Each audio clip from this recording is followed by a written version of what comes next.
There you are. No. I wanted to get on early because I'm like, I always have some kind of blip, like trying to hiccup. Every single time. Well, and this is your first Google Hangout, right?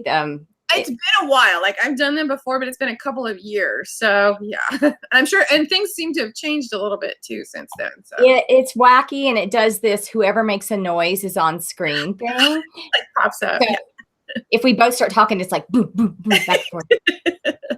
So I'll try to be more quiet and let you shine. So okay, well, we're actually online. Okay. There we go. I have dogs, and I like tried to chase them all away. So my husband's locked ours upstairs because the FedEx man is driving up the drive, and he was like, "Oh, they're about to go nuts! Stop!" Well, the one thing about Google Hangouts is as soon as you're on, you're on, and so people see our little pre-chat here, which is, I think, part of the charm and then part of the terror. Yeah, I know, right? That's why I always tell people, come on early and you'll see us do something really stupid. Yeah, right? It's kind of like behind the scenes. Exactly. Well, we'll go about 25 to 30 minutes so that people aren't bored, and they'll stay for the whole thing. I tend to drop off. Damn them. Any trouble you have, let me know. Everybody will be watching us have trouble together. We actually have someone that's been watching ever since I logged on. I've been talking to them like, who are you? What are you doing? Awesome. You want a tour of my bedroom?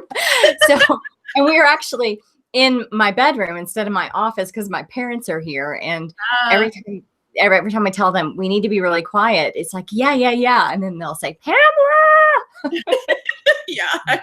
I'm on with Denise Grover Swank. Can you shut up? Like, come on. Guest starring.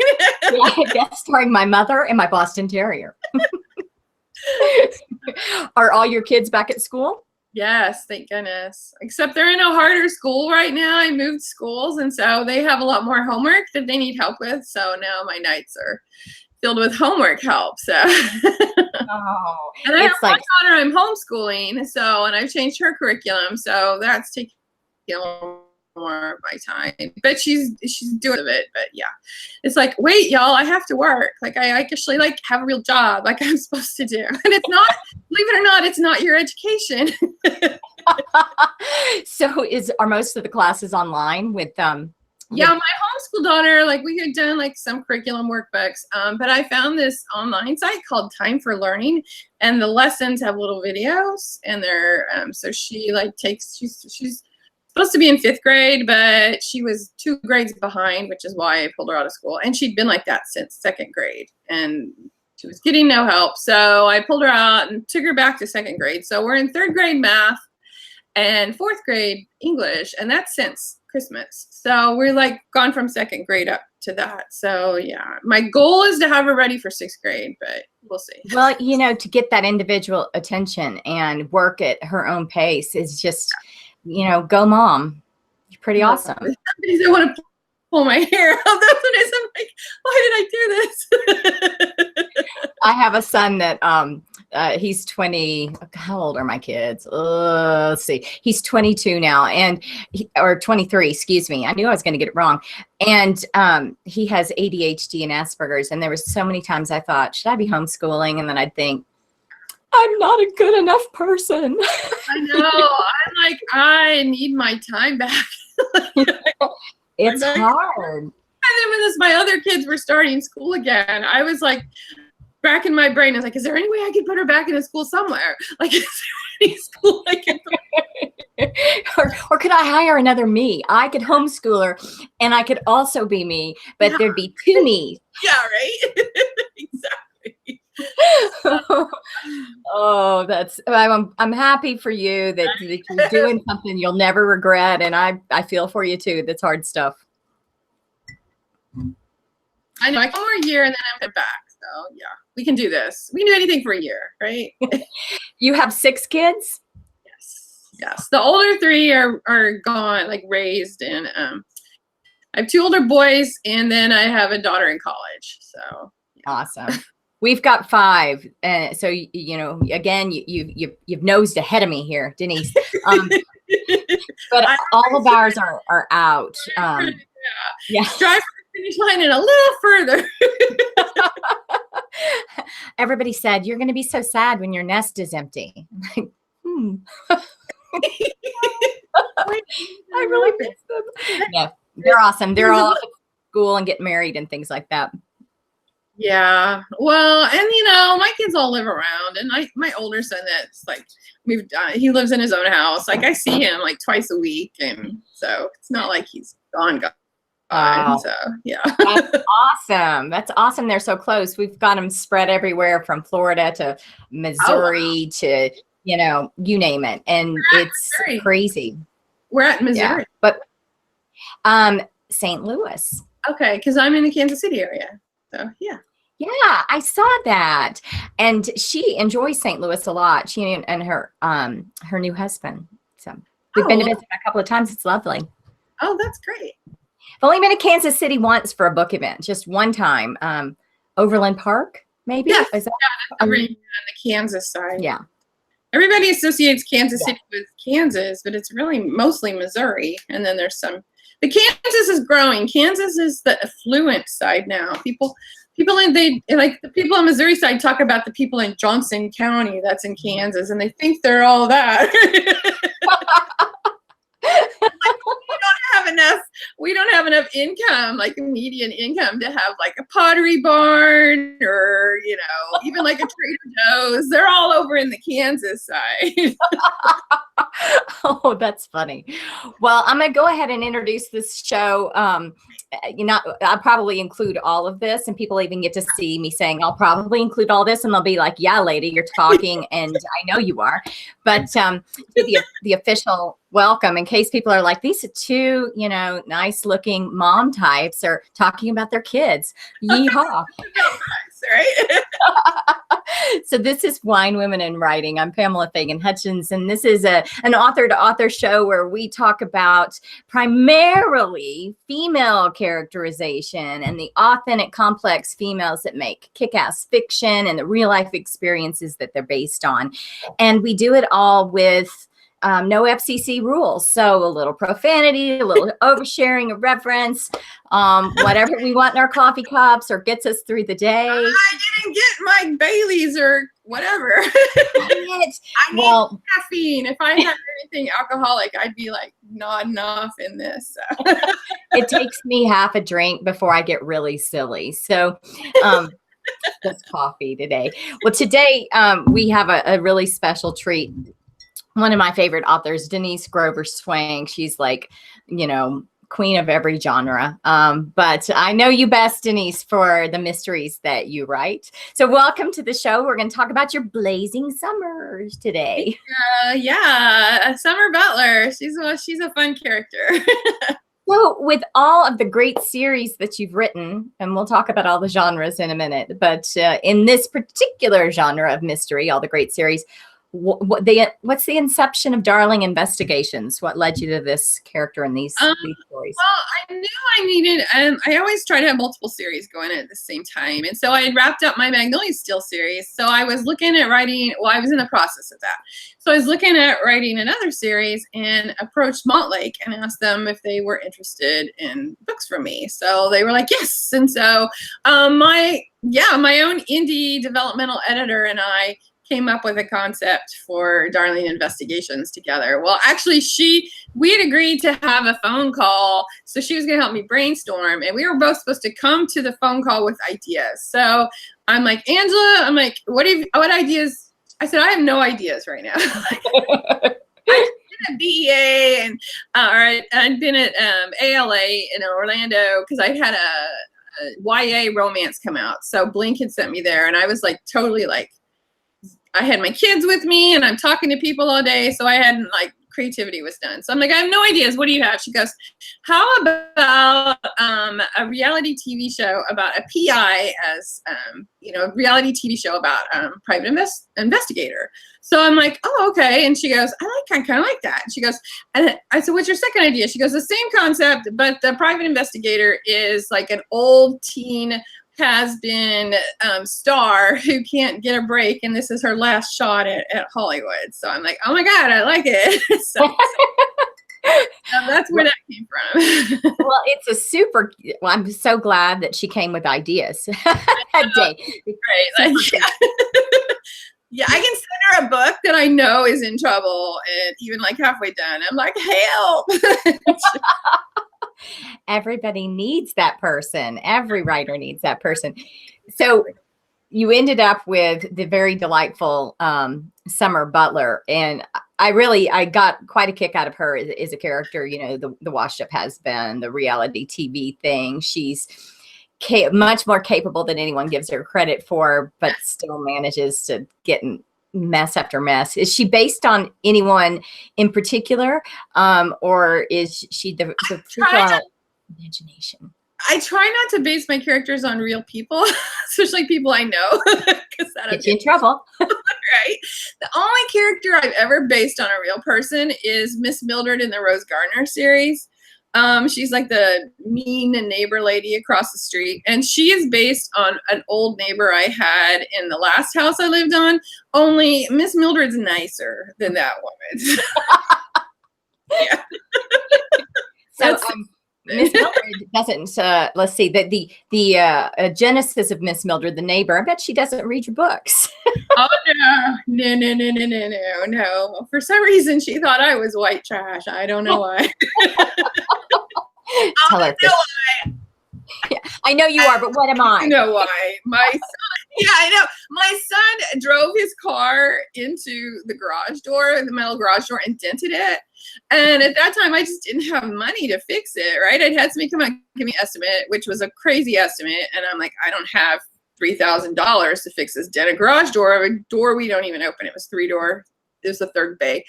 Well, she came and left me a note saying I was lowering her property value because I had that dent in the garage. Oh, thank you. I didn't notice that dent. Well, she deserved to be a character in your book. She did, yeah. So the stories that you come up with now for Summer and for Darling Investigations, do you work on these with your developmental editor, or did these come to you in like a vision, or how do you come up with them? Usually I come up with them on my own, and sometimes I'll think they have, like, I'm writing them and they're completely different than what I expected. So then I gotta sometimes gotta backtrack, or sometimes I'll live with a character. Usually I have so much scheduled that I'll come up with a concept and then it'll be multiple months before I can get to it. So I kind of think about the character and think about scenes. And so the character's already kind of coming alive in my head by the time I start writing. Occasionally some of them will be really quiet. Like very early on, I had a YA sci-fi series, and that character just really didn't talk to me. Like in my head, I tried to make her do things in scenes and it just didn't happen. And I realized then when I started writing this, because she was really depressed. And so she was, yeah. And so and then it came to me as I started writing. But so a lot of times I do know, I just kind of put them in scenes and see how they react and see if this is the character that I'm looking for. I'm introducing a new character, and I've had to change her name 3 times because this is very unusual. Her name just didn't seem to fit her. And so, and her character kind of changed as I've written it. And so I've had to go back and fix her and make her more how she's become as I've written her, because I hadn't really got to know her yet. So, yeah. It's so cool that you talk about that. I've had characters that I thought I'd have trouble with, but I'd lived with so long that when I started writing them, they just leaped off the page. And then I've got others where I thought, oh, this one's going to be so easy for me because I really identify with this character. But it took me 3 book drafts before I was 3 books into the series before I felt like I knew her. It just, sometimes they're elusive. Yeah. know, they're stubborn. And people who are not writers don't get it and think we're completely insane when we talk like this. Like my children think I'm completely nuts. They're used. And who's to say? I mean, mine do too. Maybe they're right. I'm not going to argue the point. They know us best, right? So, how do you have a whole lifetime of adventures planned for the Darling investigation series, or is this going to be a couple of books and move on to a new concept, or what do you envision? Well, I actually have an idea for like the next couple of books for that series, but since I sold it to Malt Lake, it's kind of up to them whether they want more or not. Yep. I've considered like trying to continue the series on my own, but that just never works well when someone else is in control of the first books, because like, I'm sure you do the same thing. We use the first books and manipulate the prices and put them on sale, you know, or whatever, and run ads to like get promotion when we have a new release. And so I would be totally at their mercy. And, you know, there's no guarantee that they're going to help with that. So, you know, there's always a chance they'll come and ask for more, but the book's been out since June, so I don't think that they're going to ask for more. So, which makes me sad. Yeah. Yeah, she's a lot of fun. Although I'm going to tell you, my favorite character in that book is the slutty painter. Okay, so if you guys haven't read it, there's this woman in this book, and I'm not going to give away plot stuff, but she appears pretty early, and she lives in a trailer, and she anatomically correctly paints men that are in this small town that they live in. Full frontal. Yeah, she goes in there and sees her cousin's picture, her ex-boyfriend's picture. And they're all swearing she's never seen them, of course. Exactly. Yeah. The mayor's etched on a glass, like on a, It's so funny. That was actually my editor's idea. When they're the first round, she's like, why does she drink? And so I'm like, oh, I'm going to put the mayor on there. Go bigger, go bigger. And of course we got good sidekick characters in I love secondary characters. I try to write really well developed secondary characters because they just enrich the story. But it tends to make my books run longer because I spend so much time on the page, with those secondary characters. Exactly. But it also gives you fertile ground for spinoffs. And like a Neely Kate or like Neely Kate, because she's got her own books, and so and readers seem to like those. So I mean, I do. So there you go. There's one reader. Well, that's all I need to know, right? I want more summer Butler books. You got to figure out a way to do that. But I think the whole concept is genius. And I hope that Montlake, comes around because it's really funny. The setup alone is hilarious, and it provides great fodder for an amateur sleuth, and sometimes you're kind of struggling, like, how do I really motivate my amateur sleuth to be as engaged in this mystery and risk everything for it? Well, here you have it. It's her career to be a fake. She doesn't really know what she's doing. Because like when I was investigating private investigators, I'm like, okay, I need to find a state with the lowest amount of requirements to be a investigator. And then it had Alabama. I think they've since changed the rule, but at one time Alabama was all you had to have, unless you were in a major city like Birmingham, but all you had to have was a business license, and you could call yourself a private investigator for real. Like that makes me ill, because I used to be a PI in Texas. It's a long story, but the short version is that I'm a lawyer, and I had an investigations company doing workplace investigations under my law license, and I had to go sit for a frickin' PI exam and have a PI license, which ended up pretty cool. But it's like ridiculous. Well, I know who to call when I need to ask a question about.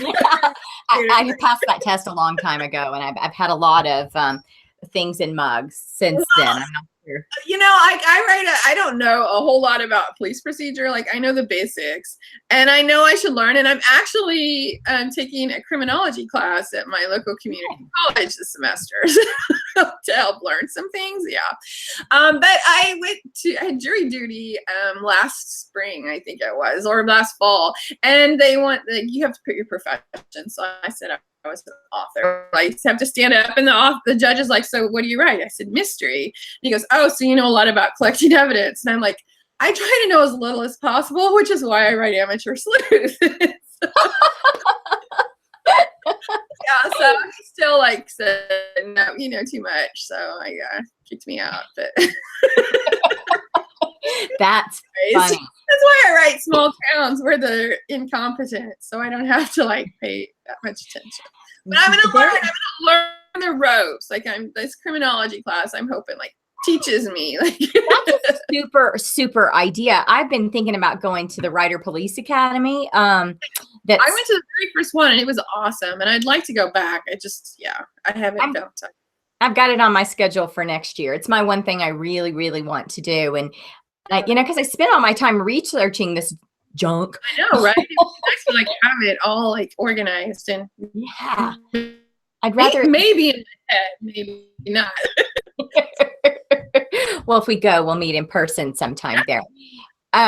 So now, I mentioned earlier, for those of you that don't know, Denise has written a lot of books, and B, in a lot of genres. In fact, it's like multiple genre disorder, you know, like so many genres, like personality issue.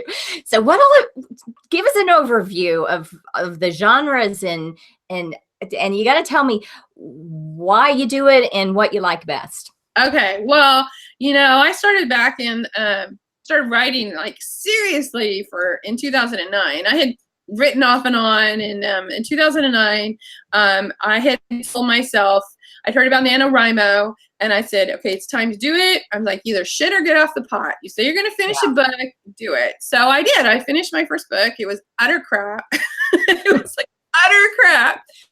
But I finished a book. And so I thought about revising it. In the meantime, I got another idea, and that was romantic suspense. And then I got another idea for urban fantasy. And so I'm like, okay, I'm going to write this one. And so I wrote it, and I queried it, and that paranormal, nobody's buying paranormal in 2010.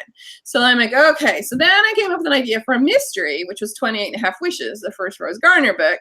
Finished it, sent it out. Nobody wanted it because it had so many genres. It was like, it had coming of age, it was mystery, it was romance, there was a little bit of magical realism in it. It was just like, nobody was interested. So then I'm like, okay, because I was still trying to get published, like through an agent. I was still trying to get an agent. So then I heard YA sci-fi was a big thing. So I'm like, and my daughter was 13, wanted me to write a book she could read. So then I wrote a YA sci-fi, trying to get an agent.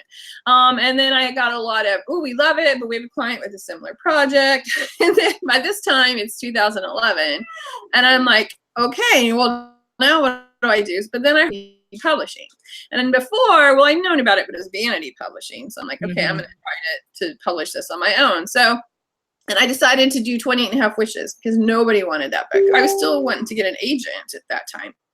But then once I published it, it did well. I just published everything else. So I had published the romance mystery, urban fantasy, and the YA sci-fi. And it was the urban fantasy that like took off. It was like a big success. Yeah. I know, right? And, like, people like, I'm writing urban fantasy again, and people are like, what? And I'm like, that's where I got my start. That's my roots. So yeah.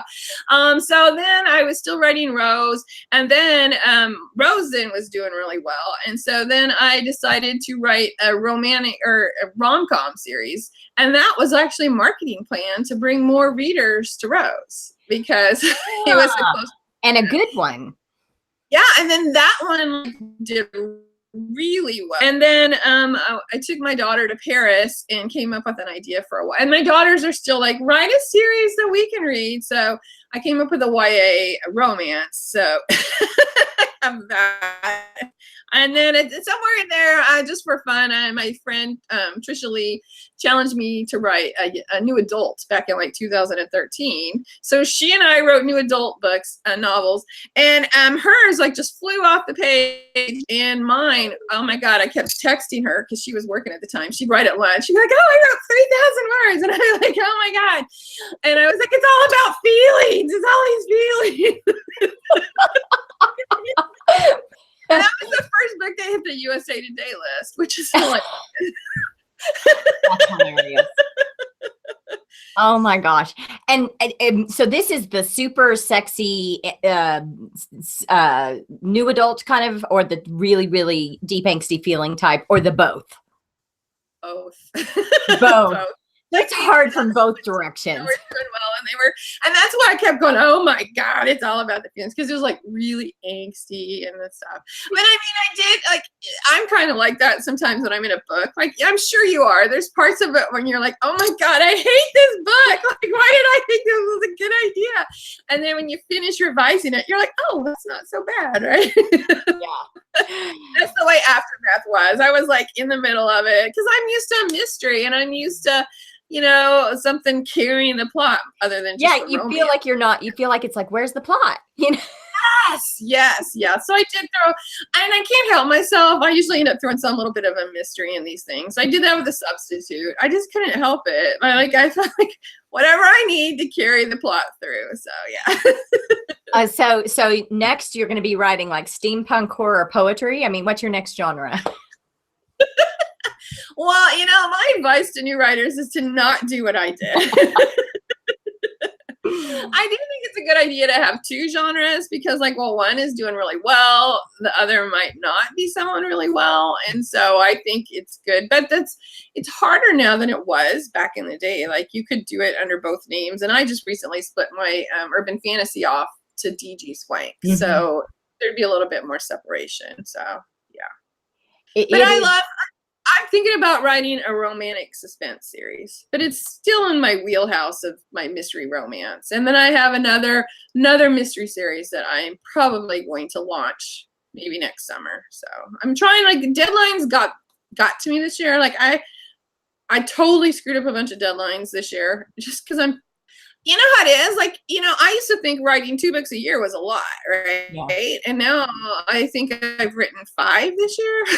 That's, your brain just at some point says, no, we need a break. So I'm trying not to put deadlines on things. I'm just like, okay, this is what I have planned. And I'm not giving it. I used to give dates. I used to have hard dates. And now I'm like, I had to cancel a book because I couldn't get it done. And I'm like, okay, I'm just going to give hard dates on my Rose Garner series, and the rest for right now, it's just going to be, I hope to have it. And I'm not even doing that. Even telling when. Yeah. Because right now, I have a deadline, or I see something with a deadline, and it's like my brain just locks up. And oh my God, I can't handle that right now.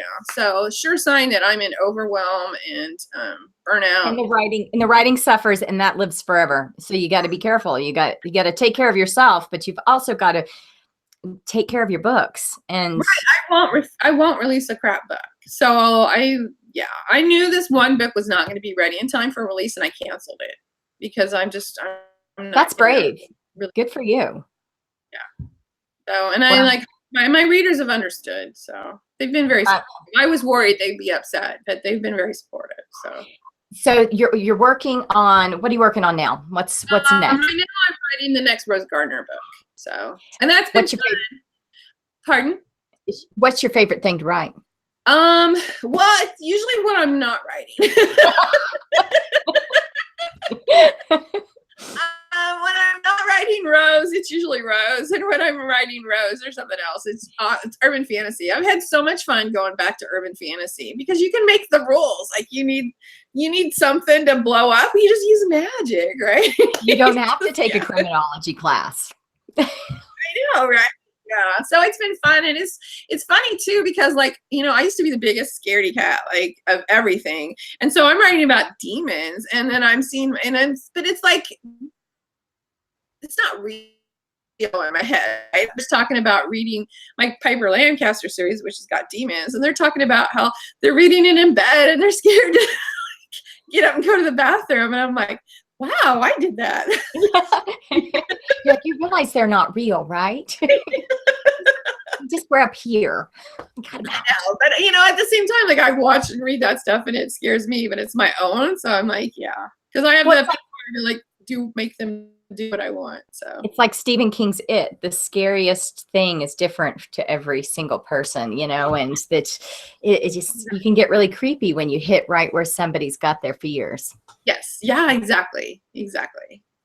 So you're working on Rose right now. What's coming out next? What's your next release?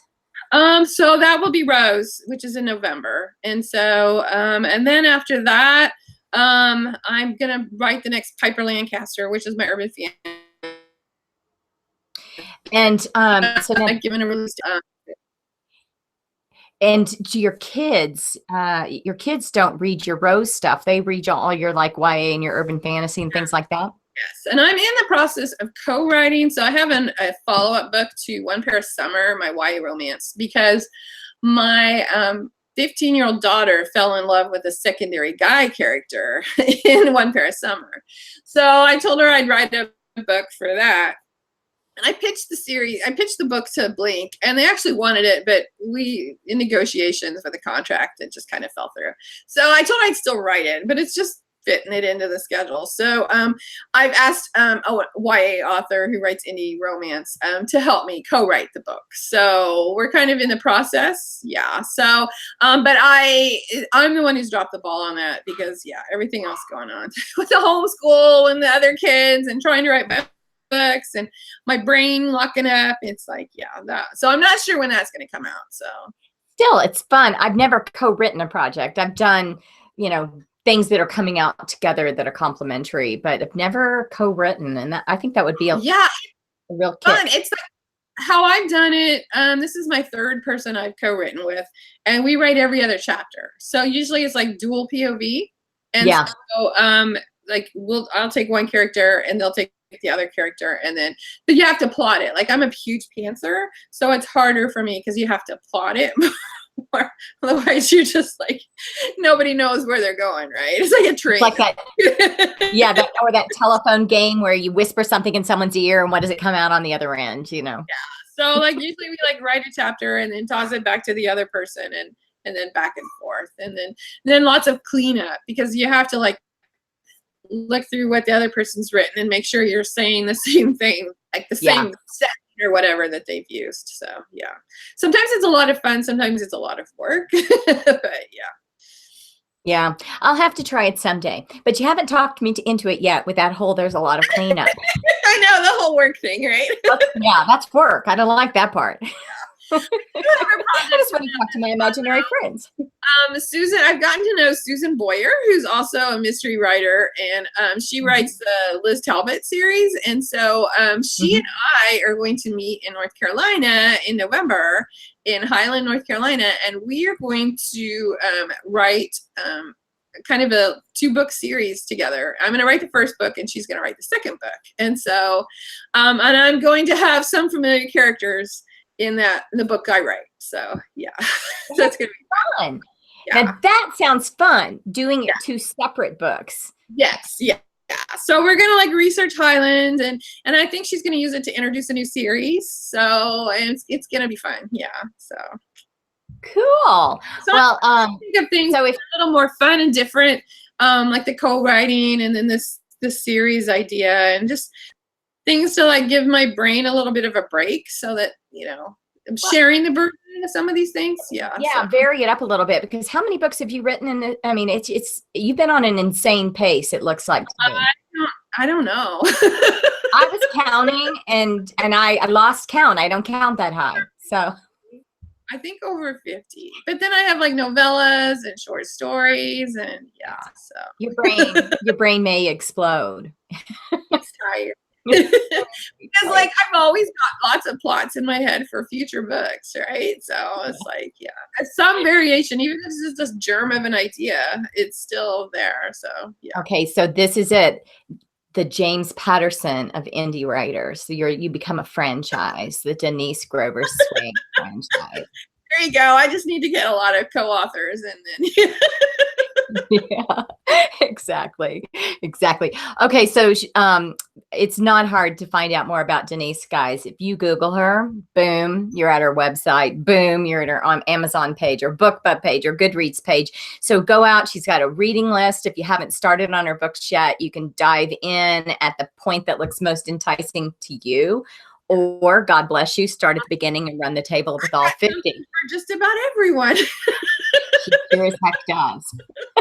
And she's funny. And I do love about your books that they're multi-genre, by the way. I absolutely reject the idea that people don't, I mean, you're living proof, but that they don't embrace multi-genre books. It may be harder to sell to a traditional publisher, but people out there are reading them. And I think that's great.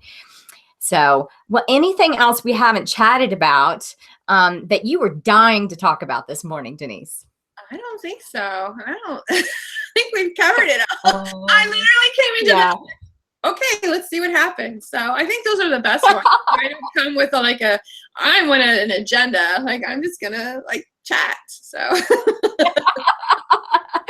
I love it that way. And so you guys check Denise's most recent release out, Blazing Summer, but all her books and $1.99 right now. The first Deadly Summer and Blazing Summer are both $1.99 US though. US, yes. US. Okay, so awesome. For $4, you can have 2 days worth of entertainment, and that is priceless. That's right. It's less than a cup of coffee at Starbucks, right? Absolutely. In fact, you'd save so much money, you could go read at Starbucks and still have that cup of coffee if that's what turns you on. So you can ice latte and your pumpkin scone and I'm sorry. Anybody that's watching that likes the pumpkin spice latte person. I'm not either. I'm not either. In fact, the one I've been drinking is pure black coffee. But Denise, this has been a ton of fun. You're every bit as delightful as I'd heard you were, or are, not were, you're still with us, are. I was up until the whole pumpkin spice debacle. And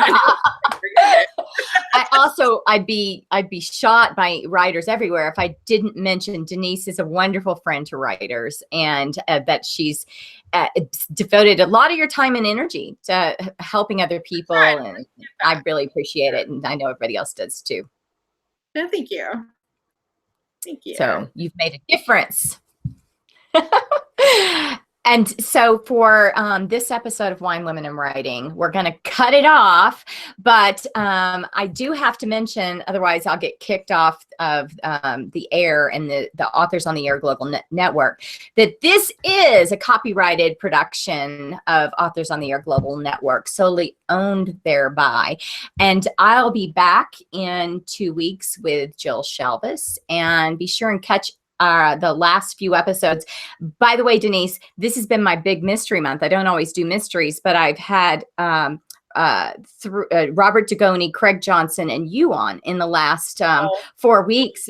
And I looked at it this morning and I'm like, we are well represented in the top 100 mystery writers on Amazon right now. That's awesome. That's awesome. So, it's very awesome. But we're switching genres, and we'll move to a more romantical with Jill Shelvis. So until then, but you know drinking what? whatever gets you over there too. I have my romantic comedy book, so you're my segue point. You're my to her, right? Yeah, you're welcome. I kind of don't want to get off the phone. We're going to extend this to all day. I'm just kidding. Yeah, but I'm sorry. I keep talking. I'll be quiet. I know. It's like, but we have to write after this, so let's just. But I do appreciate everybody out there. And Denise, you keep kicking ass and writing those books. And I promise we'll keep reading them. Okay. Thank you. All right. You take care. Yeah, you too.